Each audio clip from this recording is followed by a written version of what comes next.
നമസ്കാരം, ചലഞ്ചരാപ്പിന്റെ യൂട്യൂബ് ചാനലിലേക്ക് എല്ലാവർക്കും സ്വാഗതം. അപ്പൊ നമ്മൾ കുറച്ച് ദിവസമായിട്ട് ASMന് വേണ്ടിയിട്ടുള്ള പ്രീവിയസ് ഇയർ ക്വസ്റ്റ്യൻസ് ആണ് ഡിസ്കസ് ചെയ്തുകൊണ്ടിരിക്കുന്നത്. അപ്പൊ 2021 മുതൽ നോക്കണം എന്ന് ഞാൻ പറഞ്ഞിരുന്നു.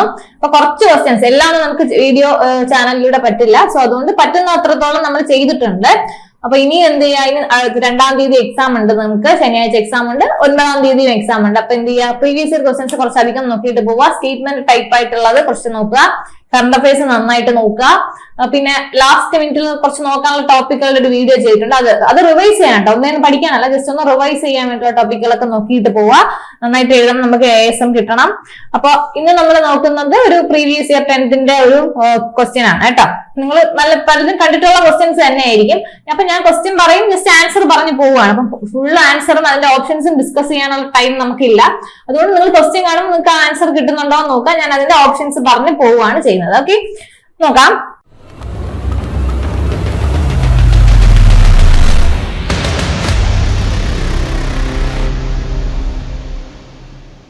അപ്പൊ ഇത് 2024 ജൂലൈയിൽ നടന്ന ഒരു എക്സാമിന്റെ ഒരു ക്ലർക്കൽ പോസ്റ്റിന്റെ എക്സാമിന്റെ ക്വസ്റ്റ്യൻ ആണ്. നമ്മൾ ഒത്തിരി പേര് കണ്ടിട്ടുള്ള ക്വസ്റ്റ്യൻസ് തന്നെയാണ്.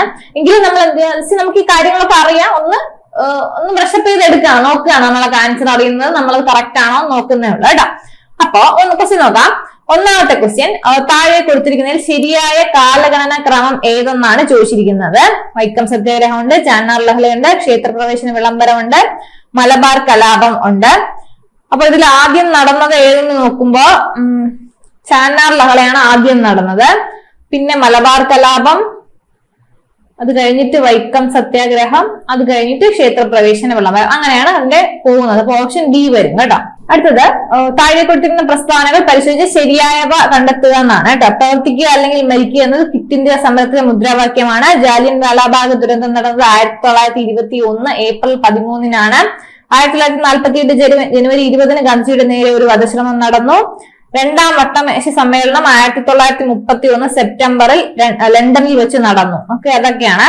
അപ്പൊ അതില് ശരിയായവയാണ് നമുക്ക് എഴുതേണ്ടത്. ഓക്കെ, അപ്പം 1 ശരിയാണ്, 2 ശരിയല്ല, 3 ശരിയാണ്, 4 ശരിയാണ്. അപ്പം 1, 3, 4 ശരിയാണ് കേട്ടോ, ഓപ്ഷൻ സി. അടുത്ത, നാറ്റോവുമായി ബന്ധപ്പെട്ടിട്ടുള്ള ഒരു ക്വസ്റ്റ്യൻ ആണ്. നോർത്ത് അറ്റ്ലാന്റിക് ട്രീറ്റി എന്നാണ് പറയുന്നത്. നാറ്റോ ബ്രിക്സ് ഒക്കെ നോക്കിയിട്ട് പോവുക. ബന്ധമല്ലാത്തതാണ് ചോദിച്ചിരുന്നത്. ക്വസ്റ്റ്യൻ നിങ്ങൾ വായിക്കുന്ന കുറച്ച് ശരിയായവ തെറ്റായവ എന്നൊക്കെയാണ്. ശരിയല്ലാത്തത് ഏത് അങ്ങനെയൊക്കെയും ചോദിക്കാം. അപ്പൊ അതൊന്ന് കറക്റ്റ് ആയിട്ട് നോക്കിയിട്ട് വേണം ആൻസർ ചെയ്യാൻ വേണ്ടിയിട്ട്. അപ്പൊ നാറ്റോയെ പറ്റി ബന്ധമില്ലാത്തതാണ് ചോദിച്ചിരിക്കുന്നത്. ബന്ധമില്ലാത്തത് എന്ന് പറഞ്ഞാല് 2ഉം 4ഉമാണ് കേട്ടോ. ബന്ധമുള്ളത് ഏതാണ്? 1949-ലാണ് സ്ഥാപിതമായത് എന്നുള്ളത് ശരിയാണ്. അവസാനമായി ചേർന്ന രാജ്യം സ്വീഡൻ ആണ് എന്നുള്ളതും ശരിയാണ് കേട്ടോ. അപ്പൊ 2ഉം 4ഉമാണ് ഓപ്ഷൻ. അടുത്ത്, തെറ്റായ ജോഡി ഏതെന്നാണ്. താഴെ കുറച്ച് ജോഡികൾ കൊടുത്തിട്ടുണ്ട്, അതില് തെറ്റായതാണ് ചോദിച്ചിരിക്കുന്നത്. അപ്പൊ 4 എന്താണ് തെറ്റായത്, 3-ാമത്തെ മാത്രമാണ് തെറ്റായത്, ബാക്കിയെല്ലാം ശരിയാണ് കേട്ടോ. അടുത്ത്, ഖാൻ അബ്ദുൽ ഗാഫർ ഖാനുമായി ബന്ധപ്പെട്ട ശരിയായ പ്രസ്താവനയാണ് ചോദിച്ചിരിക്കുന്നത്. അതിർത്തി ഗാന്ധി എന്ന പേരിൽ അറിയപ്പെടുന്നു. 1988 ജനുവരി 20-ന് അന്തരിച്ചു. 1987 ഭാരതരത്നം ലഭിച്ചു. ഖുദായ് ഖിദ്മത്ഗാർ എന്ന സംഘടന രൂപീകരിച്ചു. അപ്പൊ ഇത്രയാണ്. അതിലെന്താണ്, ഖാൻ അബ്ദുൽ ഗാഫറുമായിട്ട് ബന്ധപ്പെട്ടിട്ട് എല്ലാം അദ്ദേഹവുമായിട്ട് ബന്ധപ്പെട്ടിട്ടുള്ളത് തന്നെയാണ്. അപ്പൊ ഓപ്ഷൻ എല്ലാം. അടുത്ത, പുനഃസംഘടനാ കമ്മീഷനുമായി ബന്ധപ്പെട്ടിട്ടുള്ളത്, അതില് ശരിയായത് ഏതെന്നാണ് ചോദിച്ചിരിക്കുന്നത് കേട്ടോ. അപ്പം 1983-ലാണ് ഇത് ഷാ കമ്മീഷൻ എന്നും അറിയപ്പെടുന്നു. ഫസൽ അലി, HN കുൻസ്രു എന്നിവർ ഇതിൽ അംഗങ്ങളായിരുന്നു. ഈ കമ്മീഷൻ നിർദ്ദേശപ്രകാരം ആദ്യം രൂപീകരിച്ച സംസ്ഥാനം ആന്ധ്രാപ്രദേശാണ്. അപ്പൊ ഇതില് 1ഉം 3ഉം 4ഉം കറക്റ്റ് ആണ്. ഓക്കെ. അടുത്ത 7 തെറ്റായ പ്രസ്താവനയാണ് ചോദിച്ചിരിക്കുന്നത്. അന്തരീക്ഷത്തിന്റെ ഏറ്റവും താഴത്തെ പാളി സ്ട്രാറ്റോസ്ഫിയർ എന്നറിയപ്പെടുന്നു. നൈട്രസ് ഓക്സൈഡ് ഒരു ഹരിതഗ്രഹ വാതകമാണ്. ഗ്രാനൈറ്റ് ഒരുതരം അവസാദശിലയാണ്. അളകനന്ദ, ഭഗീരഥി എന്നീ നദികൾ ദേവപ്രയാഗിൽ വെച്ച് കൂടിച്ചേരുന്നു എന്നൊക്കെയാണ് തന്നിട്ടുള്ളത്. അതിൽ നമുക്ക് തെറ്റായത് ഏതെന്നാണ് ചെയ്യേണ്ടത് കേട്ടോ. അപ്പൊ തെറ്റായത് 1 തെറ്റാണ്, 3ഉം തെറ്റാണ്, ബാക്കി 2ഉം എന്താണ് ശരിയാണ്. അപ്പൊ 1ഉം 3ഉം തെറ്റെന്ന് പറയുമ്പോൾ ഓപ്ഷൻ എന്താണ്, ബി വരും. ഓക്കെ. താഴെ പറയുന്നതിൽ ഇന്ത്യൻ മഹാസമുദ്രത്തിലെ സമുദ്ര ജല പ്രവാഹം ഏതെന്നാണ് ചോദിച്ചിരിക്കുന്നത്. അഗുൽഹാസ് പ്രവാഹം. താഴെ പറയുന്നത് ശരിയായ പ്രസ്താവന, വീണ്ടും ശരിയായ പ്രസ്താവനയാണ്. ഇന്ത്യൻ സ്റ്റാൻഡേർഡ് സമയം ഗ്രീനിച്ച് സമയത്തേക്കാൾ 5.5 മണിക്കൂർ മുന്നിലാണ്. തമിഴ്നാട്ടിലെ കൂടംകുളത്തൊരു ഭൗമ താപോർജ്ജ നിലയം സ്ഥിതി ചെയ്യുന്നു. ഗുജറാത്തിന്റെ തലസ്ഥാനം അഹമ്മദാബാദാണ്. സത്ലജ് സിന്ധു നദിയുടെ പോഷക നദിയാണ് എന്നൊക്കെയുള്ള കുറച്ച് അവിടുന്ന് ഇവിടുന്നുള്ള ബന്ധപ്പെട്ടാവുന്നല്ല, പല ജിയോഗ്രഫിക്കലായിട്ട് പല കാര്യങ്ങൾ പറഞ്ഞിട്ട് അതില് ശരിയായ പ്രസ്താവനകൾ ഏതെന്നാണ് ചോദിച്ചിരിക്കുന്നത്. അപ്പൊ ഇതില് 1 ശരിയാണ്, 4 ശരിയാണ് കേട്ടോ. സത്ലജ് സിന്ധു നദിയുടെ പോഷക നദിയാണ്. അപ്പം 1ഉം 4 എന്ന് പറയുമ്പോൾ 9 സി ആണ്. ഉഷ്ണമേഖലാ ചുഴലിക്കാറ്റുകൾ അറ്റ്ലാന്റിക് മേഖലയിൽ എന്ത് പേരിൽ അറിയപ്പെടുന്നു എന്ന് ചോദിച്ചാല് ഹരിക്കെയിൻ എന്നറിയപ്പെടുന്നു കേട്ടോ. അടുത്തത്, കൊല്ലം മുതൽ കോട്ടപ്പുറം വരെ നീണ്ടു കിടക്കുന്ന ദേശീയ ജലപാത ഏതെന്ന് ചോദിച്ചാല് NW3 ആണ് കേട്ടോ. NW3. 2024 ലോക പരിസ്ഥിതി ദിന ആഘോഷങ്ങൾക്ക് ആതിഥ്യം വഹിച്ച രാജ്യം ഏതെന്നാണ് ചോദിച്ചിരിക്കുന്നത്. സൗദി അറേബ്യയാണ്. അപ്പൊ നിങ്ങൾ 2025 കൂടി ജൂൺ കഴിഞ്ഞതുകൊണ്ട് ജൂൺ വരെയുള്ള കറണ്ട് അഫയേഴ്സ് നോക്കണമെന്ന് ഞാൻ പറഞ്ഞിരുന്നല്ലോ. അപ്പം ഇത്തവണത്തെ കൂടെ ഒന്ന് നോക്കിയിട്ട് പോവുക, തീമുകളും കൂടെ നോക്കാം. ഇന്ത്യയിലെ ഹരിത വിപ്ലവത്തിന്റെ ഭാഗമല്ലാത്ത പ്രസ്താവനയാണ് ചോദിച്ചിരിക്കുന്നത് കേട്ടോ. ഭാഗമല്ലാത്തത് നോക്കുമ്പോഴത്തേനും 1 ശരിയാണ്, 2 ശരിയാണ്, 3 ശരിയാണ്, 4 സെറ്റ് ആയിട്ടുള്ളത്. 1ാം പഞ്ചവത്സര പദ്ധതി മുതൽ ഹരിത വിപ്ലവം ആരംഭിച്ചു, അത് തെറ്റാണ്. അപ്പൊ ഓപ്ഷൻ വരുമ്പോ ഡി വരും. അടുത്ത ചോളം, ഗോതമ്പ്, നെല്ല്, ചോളം, പയർ വർഗ്ഗങ്ങൾ ഇന്ത്യയിലെ 4 പ്രധാന ഭക്ഷ്യവിഭവങ്ങൾ. അതിന്റെ കണക്ക് പ്രകാരം അതിന്റെ ഉത്പാദനത്തിന്റെ തോത് അനുസരിച്ചുള്ള ശരിയായിട്ടുള്ള സ്ഥാനക്രമമാണ് ചോദിച്ചിരിക്കുന്നത് കേട്ടോ.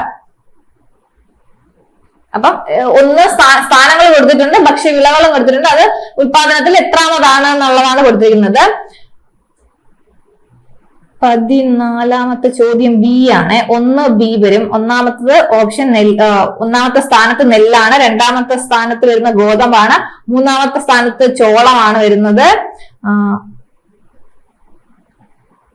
3ാമത്തെ സ്ഥാനത്ത് ചോളമാണ് വരുന്നത്. 4ാമത്തെ സ്ഥാനത്ത് പയർ വർഗ്ഗങ്ങളാണ് വരുന്നത് കേട്ടോ. ഗോതമ്പും നെല്ലും അങ്ങോട്ടും മാറ്റിയാൽ മതി. അടുത്ത, റിസർവ് ബാങ്ക് ഓഫ് ഇന്ത്യയുമായി ബന്ധപ്പെട്ടുള്ള പ്രസ്താവനകൾ കൊടുത്തിട്ടുണ്ട്. 2 പ്രസ്താവനയാണ് കൊടുത്തിട്ടുള്ളത്. അതിൽ പ്രസ്താവന ഏതാണ് ശരി എന്നുള്ളത് നമ്മൾ എഴുതണം. അതാണ്, അങ്ങനെയാണ് തന്നിരിക്കുന്നത് ഓപ്ഷനിൽ കേട്ടോ. അപ്പൊ 15ന്റെ ഉത്തരം എ ആണ്. അതായത് 1ഉം 2ഉം ശരിയാണ് കേട്ടോ. റിസർവ് ബാങ്ക് ഓഫ് ഇന്ത്യയുടെ ഒരു പ്രധാന പണനയ ഉപാധിയാണ് എന്ത്? Repo rate. 2024 ഏപ്രിൽ മാസത്തിൽ ചേർന്ന റിസർവ് ബാങ്ക് ഓഫ് ഇന്ത്യയുടെ പണനയ സമിതി റിപ്പോ റേറ്റ് 6.5% നിലനിർത്താൻ തീരുമാനിച്ചു. ഇതെന്തായാലും സ്റ്റാറ്റിക് ആയിട്ടുള്ളതാണ്. ബാക്കി നമുക്ക് റിപ്പോ റേറ്റും റിവേഴ്സ് റിപ്പോ റേറ്റും മാറിക്കൊണ്ടിരിക്കും കേട്ടോ. അപ്പൊ അതെന്ത് ചെയ്യാതെ ജസ്റ്റ് നോക്കുക. ഒന്ന് കറണ്ട് അഫയേഴ്സും ഒന്ന് അല്ലാത്ത ഉള്ളതുമാണ്, സ്റ്റാറ്റിക് ആയിട്ടുള്ളതുമാണ് കേട്ടോ. അടുത്ത, ഇന്ത്യൻ സമ്പദ്ഘടനയെ സ്വാധീനിച്ച ചില പ്രധാന നയങ്ങൾ താഴെ നൽകിയിരിക്കുന്നു. ഇതിന്റെ കാലഗണന അനുസരിച്ച് ശരിയായ ക്രമമാണ് ചോദിച്ചിരിക്കുന്നത്. ഇതാണ് ആസൂത്രണ കമ്മീഷനാണല്ലോ ആദ്യം രൂപീകരിച്ചത്. പിന്നെ ഭൂപരിഷ്കരണം, അത് കഴിഞ്ഞിട്ട് ബാങ്ക് ദേശസാൽക്കരണം, അത് കഴിഞ്ഞിട്ട് അവസാനമാണ് 500, 1000 രൂപ നോട്ടുകളുടെ നിരോധനം. അപ്പൊ നമുക്ക് 3ാമത്തതാണ് അവസാനം എന്ന് നമുക്കറിയാം. നമ്മളിപ്പോ 500, 1000 നിരോധിച്ച് നമുക്കറിയാലോ. അപ്പം 500, 1000 നോട്ടുകൾ നിരോധിച്ചത് 3ാമത്തത് അവസാനമാണ്. അങ്ങനെ ഒരു ഓപ്ഷൻ മാത്രമേ ഉള്ളൂ കേട്ടോ. അങ്ങനെ ബാക്കിയുള്ളതിന്റെ കറക്റ്റ് അറിഞ്ഞില്ലെങ്കിൽ നമുക്ക് എലിമിനേറ്റ് ചെയ്ത് ഇതിൽ എഴുതാൻ പറ്റും കേട്ടോ.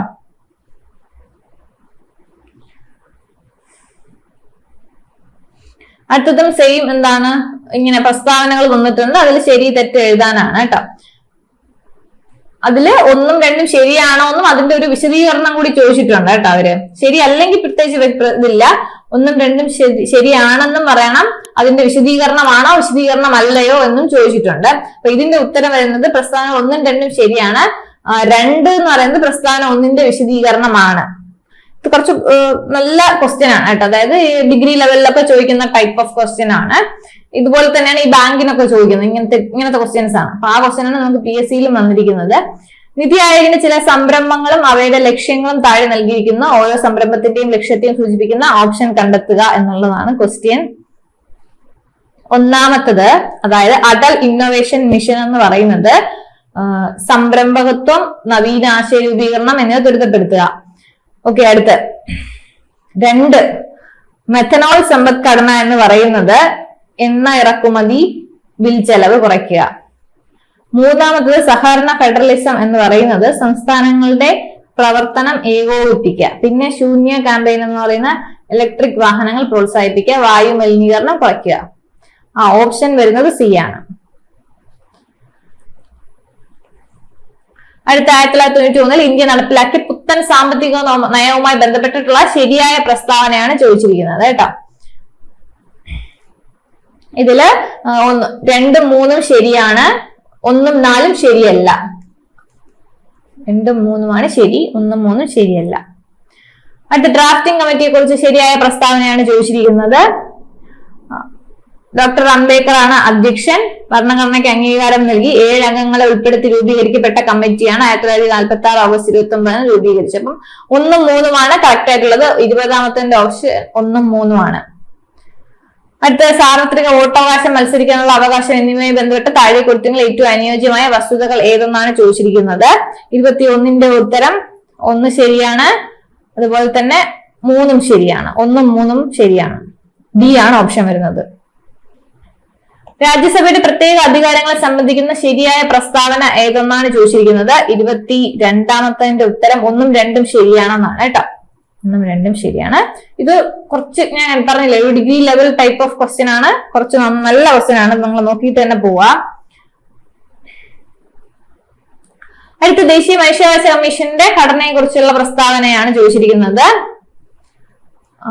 മുൻ സുപ്രീം കോടതി ചീഫ് ജസ്റ്റിസ് ചെയർമാൻ, മുൻ സുപ്രീം കോടതി ജഡ്ജി, മുൻ ഹൈക്കോടതി ചീഫ് ജസ്റ്റിസ് അംഗങ്ങളായി വരുന്നു. മുൻ ഹൈക്കോടതി ജഡ്ജിമാരായിട്ടുള്ള 2 പേർക്ക് എക്സ് ഒഫീഷ്യോ അംഗങ്ങളായി വരുന്നു. മനുഷ്യാവകാശങ്ങളെ സംബന്ധിച്ച വിഷയങ്ങൾ അറിവും പ്രായോഗിക പരിചയമുള്ള 2 പേർ അംഗങ്ങളായി വരുന്നു. അപ്പൊ 1, 2, 4 ശരി. ഇപ്പോഴത്തെ കേന്ദ്ര യുവജനകാര്യ കായിക വകുപ്പ് കൈകാര്യം ചെയ്യുന്നത് ആര് എന്നാണ് ചോദിച്ചിരിക്കുന്നത്. ആരാണ്? മൻസുഖ് മാണ്ഡവ്യയാണ് കേട്ടോ. ഇന്ത്യയുടെ രാഷ്ട്രപതിയായ ദ്രൗപദി മുർമുവിനെ സംബന്ധിക്കുന്ന ശരിയായ പ്രസ്താവനകൾ ഏതെന്നാണ് ചോദിച്ചിരിക്കുന്നത്. 15ാമത്തെ പ്രസിഡന്റ് ആണ്. 15 മുതൽ 21 വരെ ജാർഖണ്ഡ് ഗവർണറായി സേവനം അനുഷ്ഠിച്ചിട്ടുണ്ട്. 2023 ഇന്ത്യൻ റിപ്പബ്ലിക് ദിനാഘോഷത്തിൽ മുഖ്യ അതിഥിയായിരുന്ന അബ്ദുൽ ഫത്താഹ് അൽ സിസി ഏത് രാജ്യത്തെ പ്രസിഡന്റ് ആയിരുന്നു എന്ന് ചോദിച്ചാല് ഈജിപ്ത് ആണ് കേട്ടോ. ഈജിപ്ത് ഓപ്ഷൻ ഡി വരും. അടുത്ത സ്നേഹ സ്വാന്തനം പദ്ധതി ആർക്കാണ് നൽകി വരുന്നത്? സംസ്ഥാനത്തെ എൻഡോസൾഫാൻ ഇരകൾക്കുള്ള പ്രതിമാസ ധനസഹായമാണ് സ്നേഹ സാന്ത്വനം. അടുത്ത പോക്സോ ആയിട്ട് ബന്ധപ്പെട്ടുള്ള പ്രസ്താവനയാണ് ചോദിച്ചിരിക്കുന്നത്. സ്ഥിരമായിട്ട് സുപ്രധാന നിയമങ്ങൾ എല്ലാത്തിലും ചോദിക്കുന്ന ക്വസ്റ്റ്യൻ ആണ് കേട്ടോ. പോക്സോ എല്ലാ കമ്മീഷനെ പറ്റി നിങ്ങൾ നോക്കി വെച്ചേക്കുക. അടുത്ത് അപ്പൊ ഇതിന്റെ ഉത്തരം വരുന്നത് 1, 2, 3 ശരിയാണ് കേട്ടോ. അതായത് പോലീസ് ഔദ്യോഗിക വേഷത്തിൽ ആയിരിക്കണം എന്നാണ് അതിൽ എഴുതിയിരുന്നത്. അപ്പൊ വാത്സല്യ നിധി പദ്ധതിയെ സംബന്ധിക്കുന്ന ഏറ്റവും യോജിക്കുന്ന പ്രസ്താവന ഏതെന്നാണ് ചോദിച്ചിരിക്കുന്നത്. 1, 3 ശരിയായിട്ടുള്ളത് കേട്ടോ. അടുത്ത വിദ്യാജ്യോതി പദ്ധതിയുമായിട്ട് ബന്ധപ്പെട്ട് താഴെ പറയുന്നതിൽ ഏറ്റവും അനുയോജ്യമായത് ഏതെന്ന് ചോദിച്ചാല് 1 ശരിയാണ്, 2 ശരിയാണ്. ഓക്കെ. അടുത്ത ഇപ്പോഴത്തെ കേരള സംസ്ഥാനത്തിലെ ഇപ്പോഴത്തെ യുവജനകാര്യ കമ്മീഷൻ ചെയർമാൻ ആരെന്നാണ് ചോദിച്ചിരിക്കുന്നത്. എന്താണ്? ശ്രീ എം ഷാജർ ആണ് കേട്ടോ. ഇപ്പോഴത്തെ ഹൈക്കോടതി ചീഫ് ജസ്റ്റിസ് ആരെന്നാണ് ചോദിച്ചിരിക്കുന്നത്. ഇത് ഞാൻ പറഞ്ഞു 2024 ജൂലൈയിൽ ചോദിച്ച ക്വസ്റ്റ്യൻ ആണ് കേട്ടോ. അപ്പൊ അന്ന് ആശിഷ് ജിതേന്ദ്ര ദേശായി ആയിരുന്നു. ഓക്കെ. അപ്പൊ 2024 ജൂലൈയിൽ ചോദിച്ചത് കൊണ്ട് അത് അന്നത്തത് വെച്ചിട്ടാണ്. അപ്പൊ ആരായിരുന്നു അന്ന്? ആശിഷ് ജിതേന്ദ്ര ദേശായി ആയിരുന്നു. ഇപ്പൊ ആരാണ്? നിതിൻ മധുകർ ജംതാർ ആണ്. ആരാണ്? നിങ്ങൾ അപ്പോയിന്റ്മെന്റ്സ് ജസ്റ്റ് നോക്കിയിട്ട് വേണം പോവാൻ കേട്ടോ. മധുകർ ജംതാർ. ഞാൻ അപ്പോയിന്റ്മെന്റ്സ് മാത്രം, കേരളത്തിന്റെ അപ്പോയിന്റ്മെന്റ്സും കേന്ദ്രത്തിന്റെ അപ്പോയിന്റ്മെന്റ്സും മാത്രമായിട്ട് വീഡിയോ ചെയ്തിട്ടുണ്ട്. ജസ്റ്റ് അത് നോക്കിക്കൊണ്ട് പോയാൽ മതി. അതിലെല്ലാം അപ്ഡേറ്റഡ് ആയിട്ടുള്ളതെല്ലാം ഉണ്ട്. പ്രത്യേകിച്ച് അത് ഓരോന്നോരോന്നായിട്ട് നിങ്ങൾ പഠിക്കാൻ നിൽക്കണ്ട. കറക്റ്റ് ഇപ്പൊ ജൂൺ വരെയുള്ള അപ്ഡേഷൻ ചെയ്തിട്ടുണ്ട്. അത് നോക്കിയിട്ട് പോയാൽ മതിയാവും. അടുത്ത കേന്ദ്ര കാലാവസ്ഥാ വകുപ്പിന്റെ മഴ മുന്നറിയിപ്പിനെ സംബന്ധിക്കുന്ന ഏറ്റവും ശരിയായ പ്രസ്താവന ഏതെന്നാണ് ചോദിച്ചിരിക്കുന്നത്. വെള്ള നിറം മുന്നറിയിപ്പില്ലായ്മയും മഴ ഇല്ല എന്നും സൂചിപ്പിക്കുന്നു. പച്ച നിറം മുന്നറിയിപ്പുണ്ട് വലിയ തോതിൽ. മഞ്ഞ നിറം നിരീക്ഷിക്കുക. അതായത് നമ്മുടെ അലർട്ട് ഇല്ലേ, യെല്ലോ അലർട്ട്, അത് ജസ്റ്റ് ഓർത്താൽ മതി. അപ്പൊ 1, 3 ശരിയായിട്ടുള്ളത് കേട്ടോ. പേശികളെ അസ്ഥികളുമായി ബന്ധിപ്പിക്കുന്ന യോജക കലയാണ് 10-10. ജൈവവൈദ്യ സംരക്ഷണാർത്ഥം പൊതുജന പങ്കാളിത്തത്തോടെ നടപ്പിലാക്കുന്ന സംരക്ഷണ സംവിധാനമാണ് കമ്മ്യൂണിറ്റി റിസർവുകൾ. ദ്രാവകാവസ്ഥയിലുള്ള യോജക കലയ്ക്ക് ഉദാഹരണം ചോദിച്ചു കഴിഞ്ഞാല് രക്തമാണ്. മനുഷ്യ ശരീരത്തിൽ ഉപാപചയ പ്രവർത്തനങ്ങളുടെ ഫലമായി ഉണ്ടാകുന്ന വിഷവസ്തുവായ അമോണിയയെ വിഷാംശം കുറഞ്ഞ യൂറിയയായി മാറ്റുന്ന അവയവം ഏതെന്ന് ചോദിച്ചാല് കരളാണ്. മുതിർന്ന വ്യക്തികളിൽ സൊമാറ്റോട്രോപ്പിന്റെ അമിത ഉത്പാദനം മൂലം ഉണ്ടാകുന്ന അവസ്ഥ ഏതാണെന്ന് ചോദിച്ചാല് അക്രോമെഗലി. ഉമിനീരിൽ അടങ്ങിയിരിക്കുന്ന ഏത് രാസാഗ്നിയാണ് ഭക്ഷണത്തിലുള്ള സൂക്ഷ്മ രോഗാണുക്കളെ നശിപ്പിക്കുന്നത് എന്ന് ചോദിച്ചാല് ലൈസോസൈൻ. പ്രമേഹം ബാധിച്ച കുട്ടികൾക്ക് സൗജന്യ ചികിത്സ നൽകുന്നതിന് കേരള ആരോഗ്യ വകുപ്പ് രൂപീകരിച്ച പദ്ധതി ഏതെന്ന് ചോദിച്ചാൽ എന്താണ്? മിഠായിയാണ്. 2024 ലോക പരിസ്ഥിതി ദിന ആഘോഷങ്ങൾക്ക് ആതിഥേയത്വം വഹിച്ച രാജ്യം ഏതെന്ന് ചോദിച്ചാൽ സൗദി അറേബ്യ. നേരത്തെയും ചോദിച്ചിട്ടുണ്ടായിരുന്നു സെയിം ക്വസ്റ്റ്യൻ. 1 മീറ്റർ ഉയരത്തിലുള്ള മേശപ്പുറത്ത് സ്ഥിതി ചെയ്യുന്ന 0.2 കിലോഗ്രാം മാസുള്ള ഒരു ബോക്സിന്റെ സ്ഥിതികോർജം എത്രയായിരിക്കും എന്നാണ് ചോദിച്ചിരിക്കുന്നത്. 2 ജൂൾ ആയിരിക്കും. നക്ഷത്രങ്ങൾ മിന്നിത്തിളങ്ങുന്നതിന് കാരണമായ പ്രകാശ പ്രതിഭാസം ഏതാണ്? അപവർത്തനം. ഫാരൻഹീറ്റ് സ്കെയിലിൽ 32 ഡിഗ്രി ഫാരൻഹീറ്റ് താപനിലയ്ക്ക് തുല്യമായ സെൽഷ്യസ് സ്കെയിലിലെ താപനില എത്രയെന്ന് ചോദിച്ചാൽ 0 ഡിഗ്രി സെൽഷ്യസ് ആണ് കേട്ടോ. ഇന്ത്യയിൽ ദേശീയ ബഹിരാകാശ ദിനമായി പ്രഖ്യാപിക്കപ്പെട്ട തീയതി എന്നെന്ന് ചോദിച്ചാല് ഓഗസ്റ്റ് 23 ആണ്. ഇത് പ്രൊഫഷണൽ ആൻസർ കീഴിലുള്ളതാണ് ഞാൻ വായിക്കുന്നത്. സൂര്യനെയും ബാഹ്യവലയങ്ങളെയും കുറിച്ച് പഠിക്കാൻ ISRO തയ്യാറാക്കുന്ന ദൗത്യത്തിന്റെ പേരാണ്. അപ്പം സൂര്യൻ എന്ന് കാണുമ്പോൾ തന്നെ നമുക്ക് അറിയാമല്ലോ. അപ്പം ആദിത്യ L1. രാജദ്രാവകം അല്ലെങ്കിൽ അക്വാറീജിയ എന്നാൽ എന്തെന്നാണ് ചോദിച്ചിരിക്കുന്നത്. Nitric acid, hydrochloric acid 1:3. ഇന്ത്യയിൽ 0 കാർബൺ ആയ നഗരം ഏതെന്ന് ചോദിച്ചു കഴിഞ്ഞാല് സാഞ്ചി. താഴെ പറയുന്നതിൽ യഥാർത്ഥ ലായനി സോഡിയം അമാൽഗമാണ്. താഴെ പറയുന്നതിൽ സിങ്ക് ബ്ലെൻഡ് എന്നറിയപ്പെടുന്നത് സിങ്ക് സൾഫൈഡ് ആണ് കേട്ടോ. അടുത്ത 2023 രസായനത്തിൽ നൊബേൽ സമ്മാനം താഴെ പറയുന്നതിൽ ഏത് വിഷയവുമായി ബന്ധപ്പെട്ടിട്ടുള്ളതെന്നാണ്. നമുക്കത് ആവശ്യമില്ല. 2023 ചോദിക്കില്ല. ആൻസർ ക്വാണ്ടം ഡോട്ട്സ് ആണ്. അപ്പുക്ക് ഏത് കൃതിയിലെ കഥാപാത്രമാണെന്ന് ചോദിച്ചാൽ ഏതാണ്? ഖസാക്കിന്റെ ഇതിഹാസമാണ്. കീലേരി കുഞ്ഞിക്കണ്ണൻ ഏത് രംഗത്താണ് പ്രശസ്തി നേടിയത് എന്ന് ചോദിച്ചാല് സർക്കസ് ആണ്. തിക്കോടിയൻ എന്ന തൂലികാ നാമത്തിൽ അറിയപ്പെടുന്ന എഴുത്തുകാരൻ ആരെന്ന് ചോദിച്ചു കഴിഞ്ഞാൽ കുഞ്ഞനന്ദൻ നായർ ആണ്. അടുത്തൊരു കൃതിയാണ് തന്നെ. ഇത് ഏതിലെ വരികളാണെന്നാണ് ചോദിച്ചിരിക്കുന്നത്. അത് മൊഹീദ്ദീൻ മാലയിലെ വരികളാണ്. ജ്ഞാനപീഠം നേടിയ SK പൊറ്റക്കാടിന്റെ രചന ഏതെന്ന് ചോദിച്ചിട്ടുണ്ട്. ഏതാണ്? ഒരു ദേശത്തിന്റെ കഥ. അടുത്ത 2024 നോർവേ ചെസ് ചാമ്പ്യൻഷിപ്പിൽ മുൻ ലോക ചാമ്പ്യൻ മാഗ്നസ് കാൾസിനെ പരാജയപ്പെടുത്തിയ ഇന്ത്യൻ താരം എന്ന് വെച്ചാൽ ആർ പ്രജ്ഞാനന്ദ. ഇതൊക്കെ മാറി വീണ്ടും അടുത്തത് വന്നിട്ടുണ്ട്. അത് നമ്മൾ അപ്ഡേറ്റും ചെയ്തിട്ടുണ്ട്. അതും കൂടി നോക്കിയിട്ട് പോയി. ഇത് ഇതിലുണ്ടായിരുന്നുണ്ട്. അത് അന്ന് ഇപ്പൊ ഞാൻ പറഞ്ഞത് 2024 ചോദിച്ചതാണ്. അപ്പോ 2025 ഇപ്പൊ ജൂലൈ ആയി. അപ്പൊ എന്ത് ചെയ്യാ? അതിനനുസരിച്ച് ഒരുപാട് മത്സരങ്ങൾ പിന്നെ നടന്നിട്ടുണ്ട്. ഒരുപാട് അപ്പോയിന്റ്മെന്റ്സ് മാറിയിട്ടുണ്ട്. ഒരുപാട് അവാർഡ്സുകൾ മാറിയിട്ടുണ്ട്. ഇപ്പൊ നൊബേലായാലും എല്ലാം മാറിയിട്ടുണ്ട്. അപ്പൊ അതൊന്ന് നോക്കിയിട്ട് വേണം പോവാൻ കേട്ടോ. മൺസൂൺ ക്രോക്സ് ബയോബ്ലിറ്റ്സ് 2024 നടപ്പിലാക്കുന്നത് ആരെന്ന് ചോദിച്ചാല് അത് കേരള വന ഗവേഷണ കേന്ദ്രമായിരുന്നു. അത് അപ്പോഴത്തെ ഒരു കറണ്ട് അഫയേഴ്സ് ആയിരുന്നു. Byte, kilobyte, megabyte, dash, terabyte. ഇതിൽ ഏതിലാണ് വിട്ടുപോയത് പൂരിപ്പിക്കാനാണ് ചോദിച്ചിരിക്കുന്നത്. ഏതാണ്? ഗിഗാബൈറ്റ് ആണ്. തന്നിരിക്കുന്ന സോഫ്റ്റ്വെയറും അതുണ്ടാക്കിയ കമ്പനിയും ശ്രദ്ധിക്കുക. അതിൽ ഏതാണ് ശരിയായിട്ടുള്ളതെന്ന് എഴുതുക. 1 ശരിയാണ്, 3 ശരിയാണ്, 4 ശരിയാണ്. ഓക്കെ, 1, 3, 4 ശരി. കൂട്ടത്തിൽ ചേരാത്തത് ഏതെന്ന് ചോദിച്ചാല് ക്യാൻ. മെറ്റ എന്ന കമ്പനിയുമായി ബന്ധമില്ലാത്ത സോഷ്യൽ മീഡിയ പ്ലാറ്റ്ഫോം ആണ് ചോദിച്ചിരുന്നത്. ഏതാണ്? ടെലിഗ്രാം. ഡീപ് ഫേക്ക് എന്നാൽ എന്താണ്? അത് ഒരു സോഷ്യൽ മീഡിയ ഇതായിട്ട് നിന്ന ഒരു കേസിന്റെ കാര്യങ്ങളൊക്കെ ഉള്ളതാണ്. അത് ചോദിച്ചത്. കഴിഞ്ഞ വർഷം ചോദിച്ചതാണത്. ഇത് വ്യാജ ചിത്രങ്ങൾ, വീഡിയോ എന്നിവ നിർമ്മിക്കാൻ AI ഉപയോഗിക്കുന്നതാണ് ഡീപ് ഫേക്ക്. വിവരാവകാശ നിയമം 2005 പ്രകാരം സംസ്ഥാന ചീഫ് ഇൻഫർമേഷൻ കമ്മീഷണറിനെ നിയമിക്കുന്നത് ആരെന്ന് ചോദിച്ചാല് സംസ്ഥാനത്തിലെ ഗവർണറാണ്.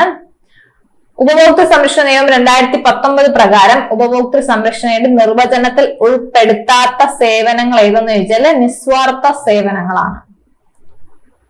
അടുത്ത് പട്ടികവർഗക്കായിട്ടുള്ള ദേശീയ കമ്മീഷന്റെ പ്രവർത്തനം അല്ലാത്തത് ഏതെന്നാണ് ചോദിച്ചിരിക്കുന്നത്. പ്രധാനമന്ത്രിക്ക് റിപ്പോർട്ട് സമർപ്പിക്കുക എന്നുള്ളതുകൊണ്ട് അതാണ് അല്ലാത്തത്.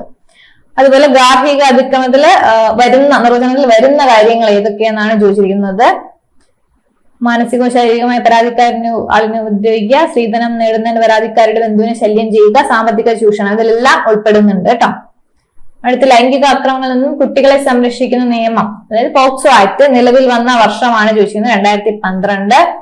അടുത്ത ചോദ്യം, ദേശീയ മനുഷ്യാവകാശ കമ്മീഷന്റെ ചെയർമാൻ ആരെന്നായിരുന്നു? അതില് ആൻസർ അരുൺകുമാർ മിശ്രയാണ്. നമുക്കിപ്പം മാറിയിട്ടുണ്ട്, രാമസുബ്രഹ്മണ്യൻ എന്നാണ് അദ്ദേഹത്തിന്റെ പേര്, ഇപ്പൊ ഉള്ള ആളിന്റെ പേര് കേട്ടോ.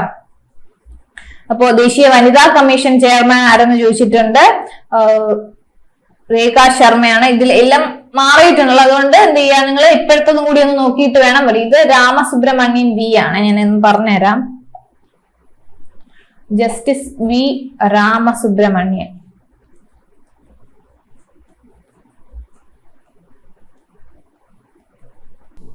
അതുപോലെ ദേശീയ വനിതാ കമ്മീഷൻ ചെയർമാൻ ഇപ്പോഴത്തെ ആരെന്ന് വെച്ചാല് വിജയ് രഹത്കർ ആണ് കേട്ടോ, വിജയ് രഹത്കർ.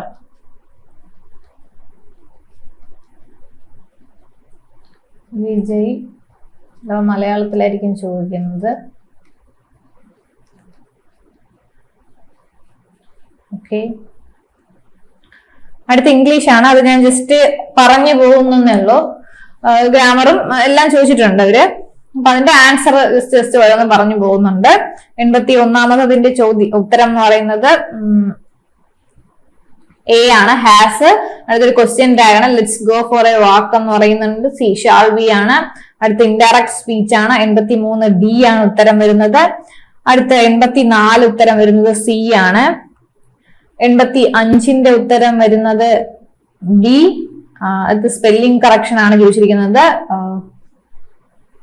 ഡി ആണ് ഉത്തരം. അടുത്തൊരു ഇഡിയം ആണ് ചോദിച്ചിരിക്കുന്നത്, 87 സി ആണ്. അടുത്തത് 88-ന്റെ ഉത്തരം എ ആണ്, പാക്ക്. ഐഡന്റിഫൈ ദ സിനോണിം ഓഫ് അമെൻമെന്റ്, അത് 89-ന്റെ ഉത്തരം സി ആണ്.